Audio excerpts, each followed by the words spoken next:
gente começa o interesse público aqui dos bastidores, porque eu tenho uma novidade para te contar. A gente gravou os últimos programas lá na sede da PGR, enquanto o nosso estúdio estava em reforma. Hoje é a primeira vez que eu vou entrar no novo cenário e eu faço questão de te mostrar tudo. Vem comigo! Tudo isso porque a gente quer que o MPF chegue aí na sua casa, que esteja cada vez mais próximo de você. E para isso a gente tem equipes do IP espalhadas pelo Brasil todo. Olha só. É isso mesmo, Marcela. Aqui em Brasília, a gente está sempre de olho nas ações sobre patrimônio cultural, combate à corrupção e tudo mais que acontece aqui na capital do país. No Amazonas tem o projeto Amazônia Protege, demarcação de terras indígenas e muito mais.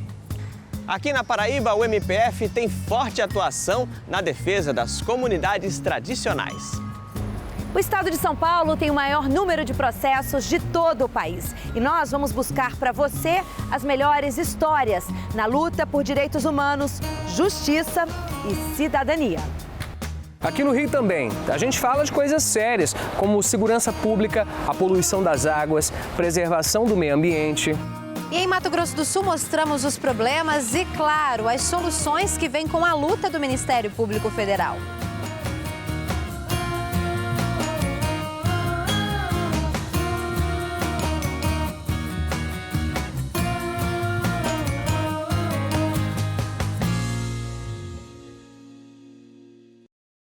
Você que acompanha sempre o IP deve ter sentido falta da gente falar de Minas Gerais, né? Não, por isso a gente começa o programa hoje com o Marco Aurélio, que vai mostrar pra gente um problema de saúde pública e a atuação contínua do MPF em Minas. Paciente contaminado com VRE, com tudo quanto é tipo de bactéria no meio dos outros. Está focando muito no funcionário mesmo? Muito funcionário. A gente está trabalhando doente, porque está um caos. O Hospital das Clínicas da UFMG é referência em Minas Gerais. Atende pelo SUS todos os meses cerca de 50 mil pacientes de alta e média complexidade que vêm de todas as regiões de Minas. Hoje em dia, quem procura atendimento no Hospital das Clínicas encontra um serviço comprometido principalmente pela falta de profissionais. Exonerações e aposentadorias geraram um déficit de pelo menos 300 servidores. Por causa disso, esse ano, 51 leitos já foram fechados. A direção do HC não permitiu que a equipe do interesse público gravasse imagens lá dentro do hospital. Mas com a ajuda de pacientes e também de familiares, nós conseguimos imagens exclusivas do atendimento de urgência. Macas espalhadas pelos corredores, pacientes aguardando atendimento. Esse homem passou a noite numa cadeira. Ele procurou o hospital para tratar de problemas cardíacos. A gente precisa, né? Fazer o quê? Não tem quem atenda nem nada? Não tem, né? Apelar é pior, né? Com a falta de funcionários, familiares acabam fazendo o trabalho de servidores. Nessa parte assim, a gente mesmo. Fui lá dar banho, esses negócios. É? Aí tô segurando os trilhos. Porque não tem gente para atender. Já não conheci que por isso que já pede acompanhante mesmo, pela idade, né? Pra gente mesmo se virando. O Hospital das Clínicas tem 2.891 funcionários, entre concursados e contratados. Apesar de ser vinculado ao UFMG, a gestão é feita pela Empresa Brasileira de Serviços Hospitalares, uma empresa pública. Uma cláusula do contrato com a empresa previa a manutenção da força de trabalho para o bom funcionamento dos serviços. A situação motivou o Ministério Público Federal, em parceria com o Ministério Público de Minas Gerais, a ajuizar uma ação para que a Justiça Federal conceda uma liminar para determinar a contratação imediata de uma quantidade de funcionários que permita o funcionamento de todos os 537 leitos do hospital no prazo de 30 dias. O Hospital das Clínicas é um hospital de referência para várias especialidades, é um hospital de transplantes, e a atuação do Hospital das Clínicas, que é um hospital de excelência, um hospital de ensino, mas, ao mesmo tempo, é um hospital interligado à rede de saúde do SUS Minas Gerais. Essa rede precisa da devida atenção.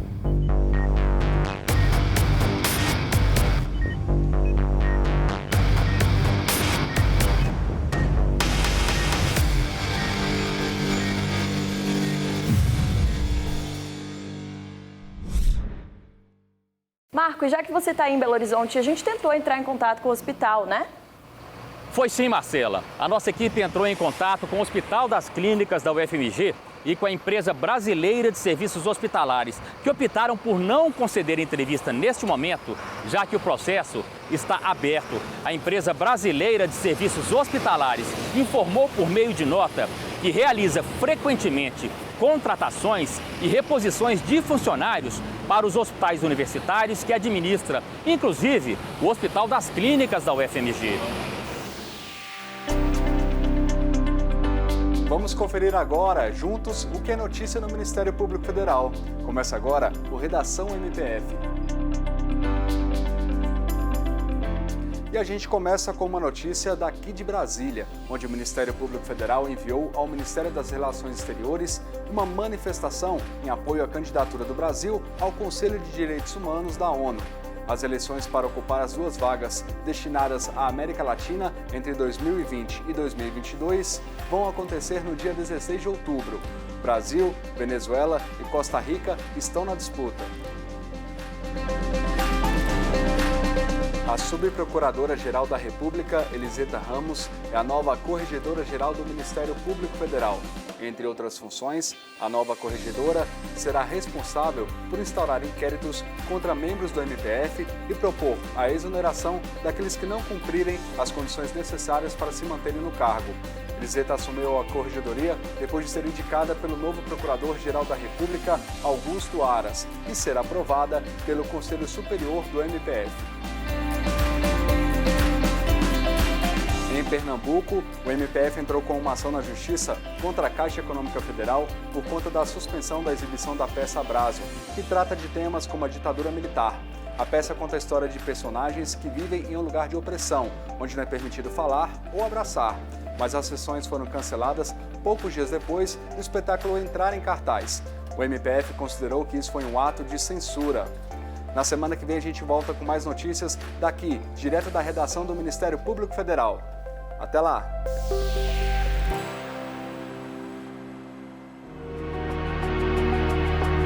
E ainda hoje a gente vai falar sobre um assunto sério: contaminação pelo mineral amianto, que traz graves consequências para a saúde.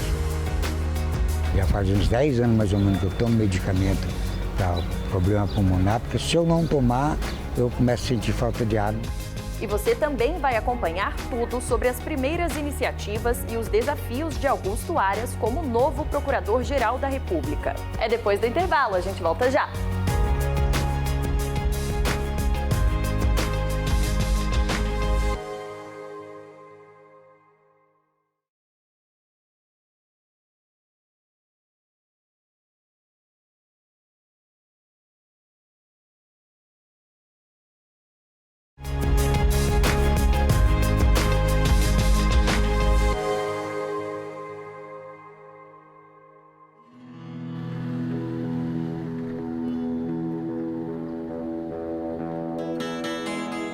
Sabe por que esse pote está fechado?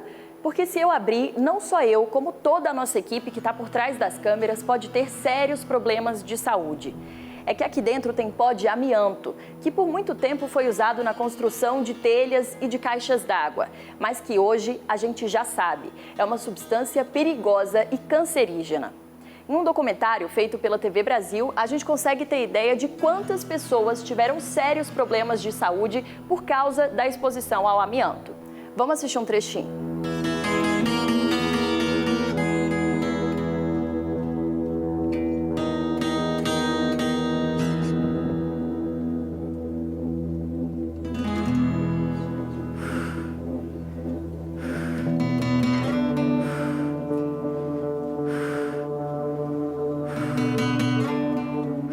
Muitos operários, não foi só não, foi muito.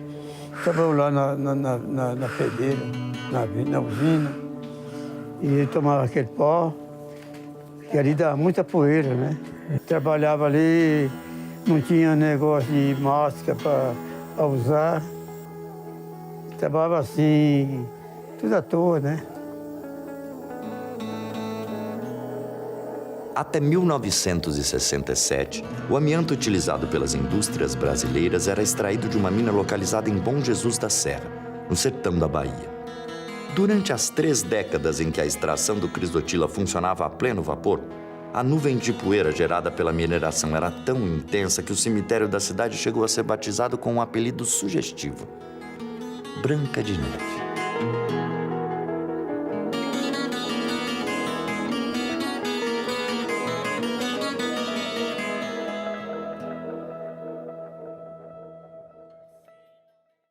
A nossa equipe de reportagem foi até Bom Jesus da Serra e conversou com pessoas que trabalharam diariamente nas minas de amianto. Foram anos respirando o pó todos os dias. Bom Jesus da Serra, interior da Bahia, distante mais de 400 quilômetros de Salvador. Região bonita, cheia de rochas, mas contaminada. É o que na década de 40 prometia prosperidade ao então distrito, se tornou motivo de preocupação. Estamos falando do amianto, mineral muito utilizado na fabricação de produtos e que se tornou proibido devido aos danos à saúde. Ele é um reconhecido cancerígeno para os seres humanos, atestado pela Organização Mundial da Saúde. Hoje nós sabemos que o câncer de pulmão, câncer de laringe, câncer de testículos, câncer de ovário, câncer de aparelho digestivo, tá? Então são vários cânceres. Aqui nessa fazenda funcionava uma mina de amianto, administrada pela empresa Sama, conhecida hoje como Eternit. Foi a primeira mina de amianto do Brasil, onde grande parte dos moradores de Bom Jesus da Serra trabalhava. Se olhar para os telhados da casa assim, estava tudo coberto de pó. Agora imagina a gente respirando aquilo ali todo instante.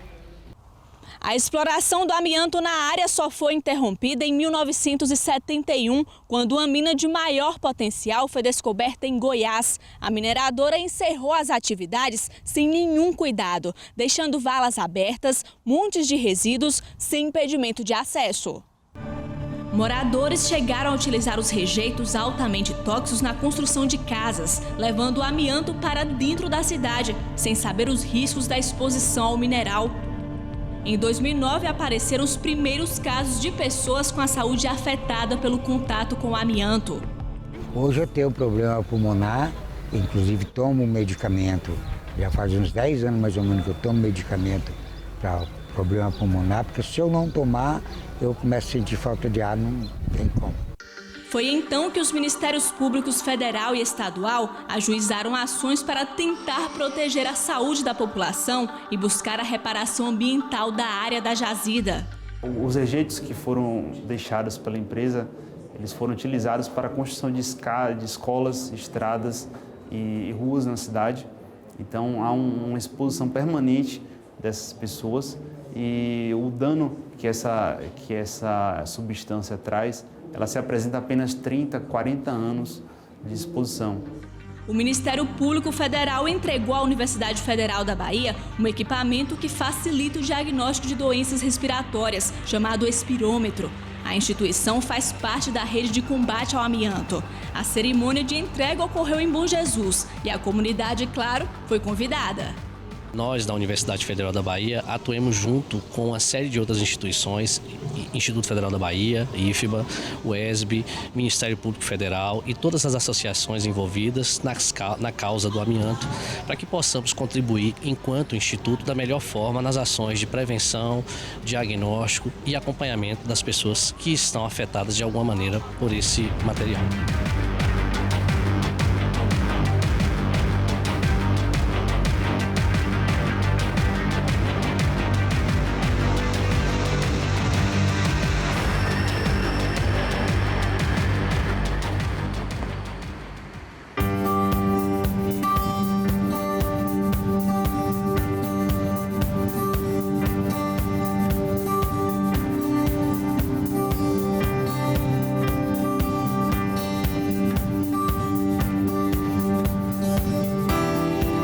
O planeta Terra é a casa de todos nós. Por isso, temos que ter com ele o mesmo cuidado que temos com tudo que amamos. E as empresas, tanto públicas como privadas, têm não só que falar, mas praticar o conceito de responsabilidade socioambiental, que reduz os impactos que a produção e os processos têm sobre as comunidades, sobre toda a sociedade. Despejar resíduos tóxicos e contaminantes na natureza é crime. E tem muita gente de olho nisso, viu? Inclusive o MPF, que tem várias frentes de atuação para garantir que a nossa casa seja sempre o melhor lugar do mundo para todos nós. Fique de olho para mais dicas espertas como essa em nossas redes sociais. Cuidar do planeta deveria ser nosso maior interesse, né? E agora a gente vai para a praia de Jaconé, que fica em Saquarema, no Rio de Janeiro. Por lá, o MPF quer impedir que a construção de um porto traga danos ao meio ambiente. Preocupação que também é dos moradores. Há 7 anos foi anunciada a construção do terminal Ponta Negra, que promete crescimento econômico e geração de emprego para a população da praia de Jaconé. Mas a obra divide opiniões.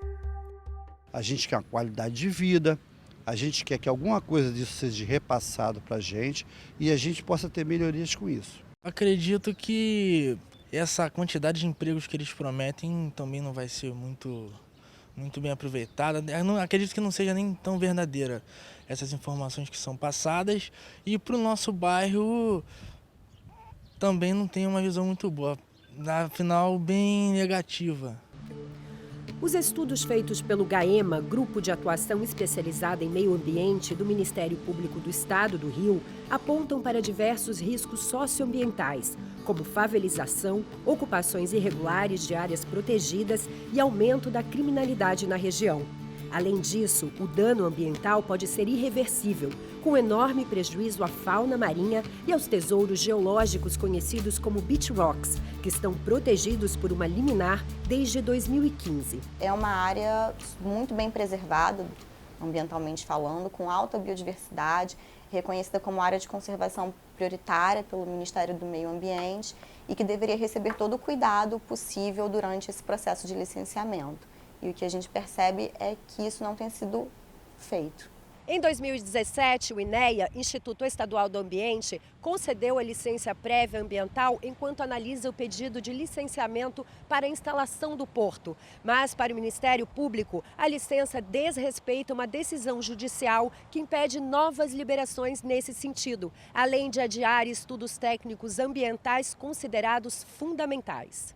Na visão dos Ministérios Públicos Federal e Estadual, que atuam juntos neste caso, o licenciamento prévio para a obra dado pelo INEA contém vícios e deve ser anulado.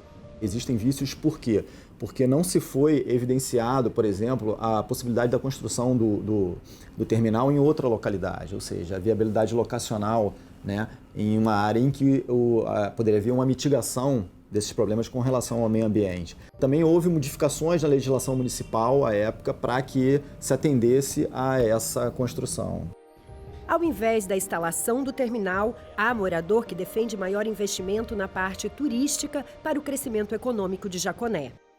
Poucas cidades no mundo têm os atrativos que nós temos aqui do ponto de vista turístico, que é mar, praia, lagoas, montanhas.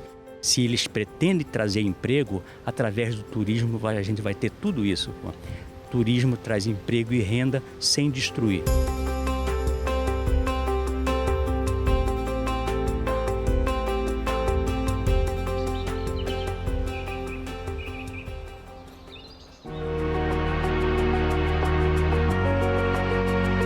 No próximo bloco, os desafios do novo Procurador-Geral da República, Augusto Aras. E o último bloco desse nosso programa de estreia volta já já.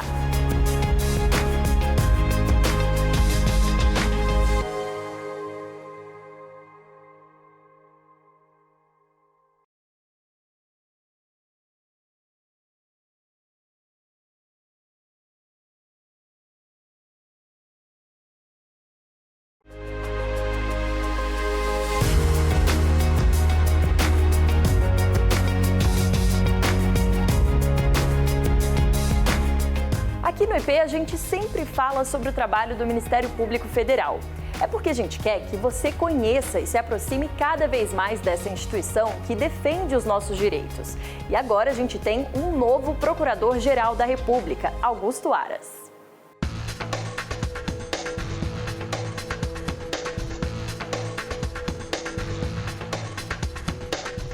Ao longo dos últimos 30 anos, o Ministério Público Federal atua na luta contra a corrupção no Brasil. E o novo Procurador-Geral da República, Augusto Aras, garante que isso será mantido como prioridade em sua gestão. Outra temática que permanece em destaque para os próximos anos é o empenho para que o meio ambiente e o desenvolvimento sustentável caminhem juntos, assim como a independência e autonomia do órgão. Também será alvo do MPF o enfrentamento ao feminicídio no país. Para isso, Augusto Aras pretende fortalecer a atuação do Conselho Nacional do Ministério Público, onde atuam os representantes dos Ministérios Públicos estaduais. Os desafios, como em toda gestão de PGR, serão muitos, mas Aras ressalta o seu compromisso com a defesa da ordem jurídica, do regime democrático e dos interesses sociais e individuais.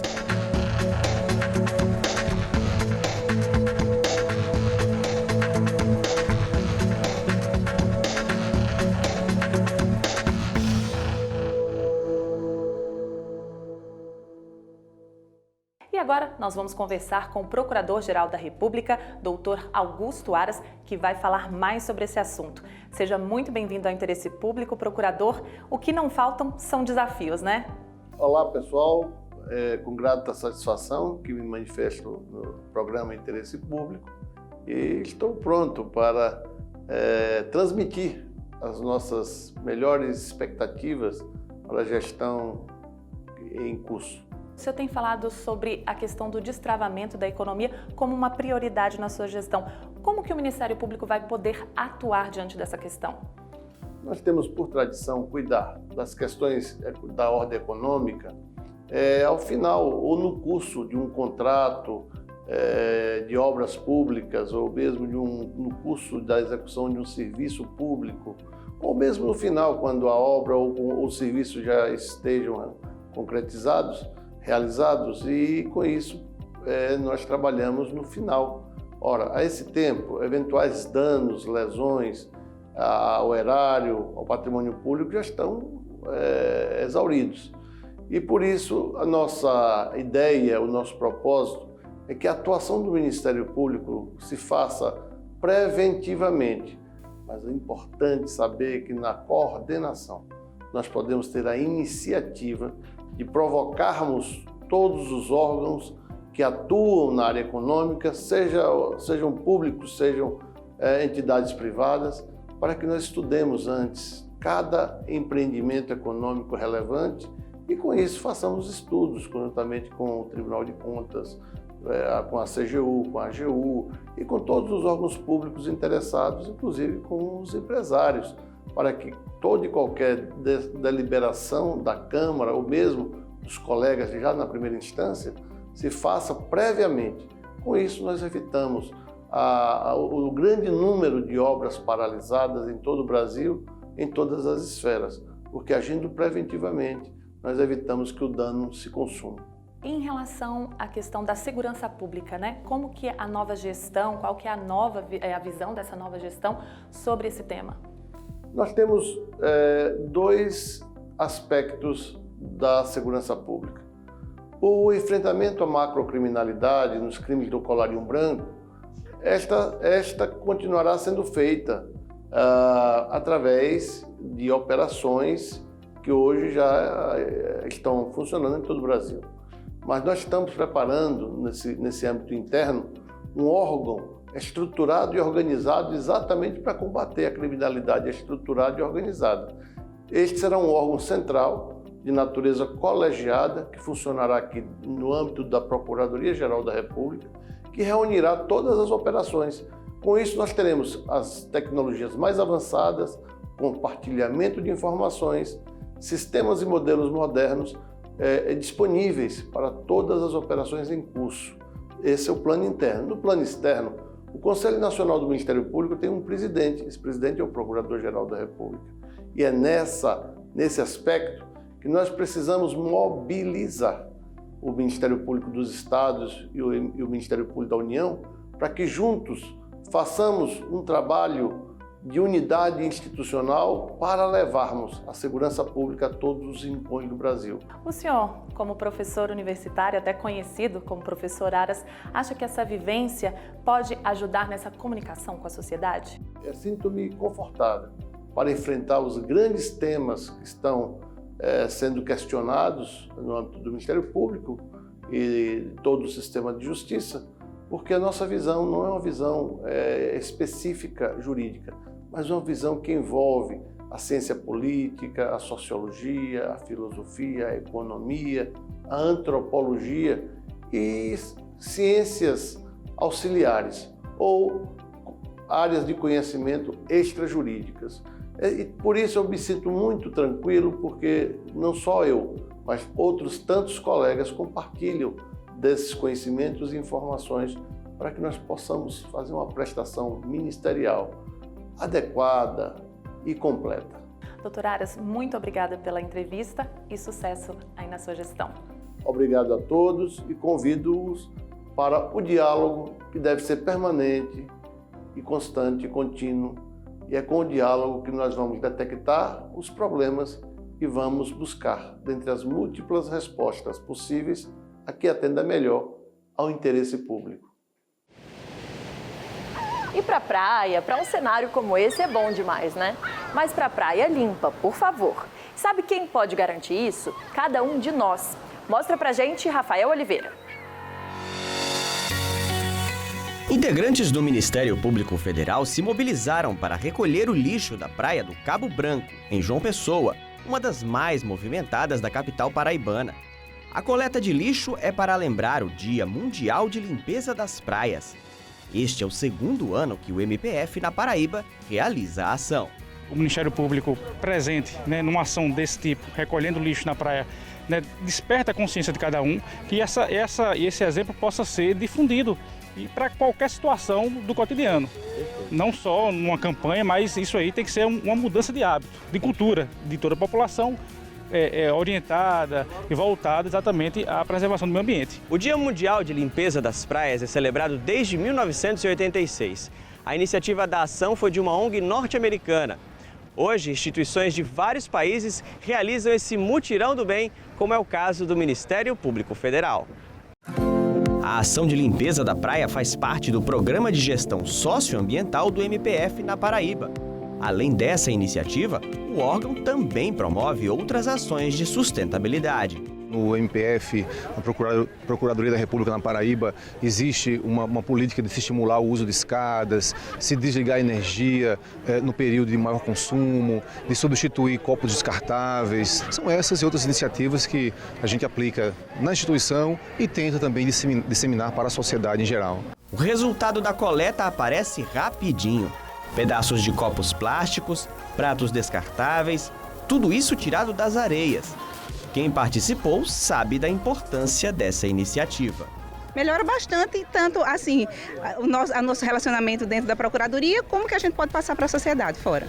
Os turistas e moradores que caminham pela praia aprovam e replicam o exemplo do MPF. Toda a população devia seguir nessa corrente do bem. E nós, o planeta, está precisando disso, não só o Brasil, mas todo o planeta.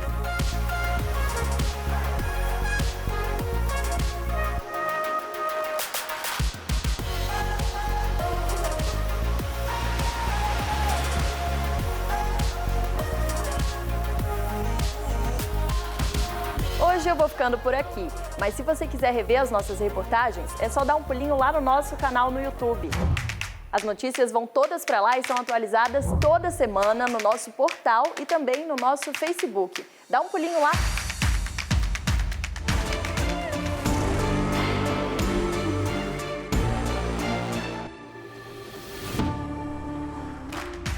E as notícias do Ministério Público Federal são atualizadas todos os dias também no nosso portal